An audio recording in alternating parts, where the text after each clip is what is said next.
Hi ಸ್ನೇಹಿತರೆ, ನನ್ನ channel Kannada ಫ್ಯಾಕ್ಟ್ಸ್ಗೆ ಸ್ವಾಗತ.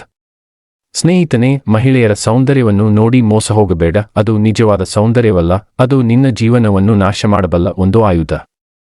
ಯಾರಾದರೂ ಮಹಿಳೆ ನನ್ನ ಮೇಲೆ ಮೋಹಗೊಂಡಿದ್ದಾಳೆ ಎಂದುಕೊಳ್ಳುವವನು ನಿಜಕ್ಕೂ ಮೂರ್ಖನು, ಅವನಿಗೆ ಏನೂ ಗೊತ್ತಿರುವುದಿಲ್ಲ.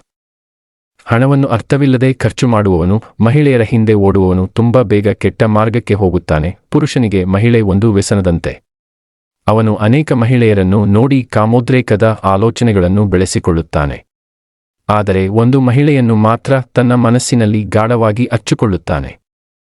ಆ ಮಹಿಳೆ ಅವನನ್ನು ಮೋಸ ಮಾಡಿದರೂ ಅಥವಾ ಅವನನ್ನು ಬಿಟ್ಟು ಹೋದರೂ ಅದನ್ನು ಅವನು ಸಹಿಸಲಾರ. ಮಹಿಳೆಯ ಪ್ರೀತಿಯಲ್ಲಿ ಬಿದ್ದ ಪುರುಷನು ತನ್ನೆದುರಿನ ಮಹಿಳೆಯ ಕೈಯಲ್ಲಿ ತಾನೊಂದು ಕೀಲಿಬೊಮ್ಮೆಯಾಗಿದೆ ಎಂಬ ಸತ್ಯವನ್ನು ಅರಿಯಲಾರ.